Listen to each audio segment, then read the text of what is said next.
তা আমি বাইরে এসে আসলে যেখানে তাকাচ্ছি মনে হচ্ছে যে ওই রকমই জায়গা খুঁজে পাচ্ছিলাম না। একজনকে জিজ্ঞাসা করেছি, হলো আবার সাংবাদিক, ও আবার ভিডিও করেছি, ওইটা দিয়েছে ছেড়ে যে আমি রামজার সংসদে এসে হারিয়ে গেলে। আমি কি হারিয়ে গেছি? সংসদের ভেতরে কয়দিন, সেই 17 তারিখ থেকে আরম্ভ করে তো ঘুরতেছি। শপথ নেওয়ার পর থেকে আজকে তারিখ মনে হয় মার্চ মাসের 13 তারিখ না? বলেন তো, প্রায় 17 থেকে 13 কতদিন হয়ে গেল? প্রায় মাসের কাছাকাছি ভেতরে ঘুরতেছি। কিন্তু এমনভাবে সংসদটা বানানো, 9-10 তলা বিল্ডিংটা, মানে আমি এখনো পর্যন্ত মাথার ভেতরে নিতে পারি না। যেখানে যায় সব সমান মনে হয়, মনে হচ্ছে এই জায়গা দিয়ে তো কেবল গেলাম। মানে যদি লেখা না থাকে আপনি জীবনেও খুঁজে পাবেন না, খালি ঘুরবেন। তা আমি বাইরে এসে আসলে যেখানে তাকাচ্ছি মনে হচ্ছে যে ওই রকমই জায়গা খুঁজে পাচ্ছিলাম না।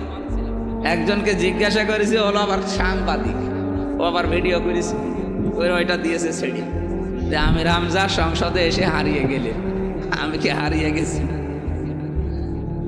এইটা শুনে যারা আমার বিপক্ষে, এই যে যারা আমার কুষ্টিয়ার সদর আসনে আমরা ভোট পেয়েছিলাম 4.5 লাখের ভেতরে 1,83,000 কিছু বেশি, আর আমাদের বিপক্ষে আমার নিকটতম যারা, তারা 1,29,000, সব মিলে প্রায় 55,000 ভোটে তাদের চাইতে আমরা বেশি ছিলাম। আরও 6 জন ছিল, তারা হালকা কিছু পেয়েছে, কেউ পেয়েছে 20টা, কেউ পেয়েছে 100টা, এরকম কিছু পেয়েছে। তা আমরা যারা বিপক্ষে ছিল, ওই মানুষগুলো যেহেতু এখন মাছ না পেয়ে ছিপে কামড় দেওয়ার অভ্যাস তাদের, তারা কিছু করতে পারছে না। তো চরিত্র হননের জন্য বহু চেষ্টা চালিয়েছে, দেখছে না এ লাইনে যে আমার চরিত্রই ওদের সাথে আরো বেশি খারাপ। না, আমার পেছনে যারা লাগে তারা দেখে যে ওনার চরিত্র তো আমাদের চাইতে অনেক ভালো আছে, কারণ আমাদের তো চরিত্রই নেই। তখন তারা ওই লাইন বাদ দিয়ে বিভিন্ন সামাজিক উন্নয়নমূলক কাজ যেগুলো আমি হাতে নিয়েছিলাম, এই কাজগুলো কি করে ভুল ধরা যায় সেই চেষ্টায় ছিল।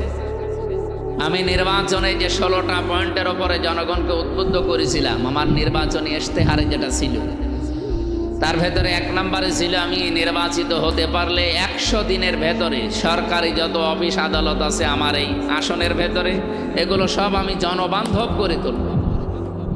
এটা কি খারাপ কাজ?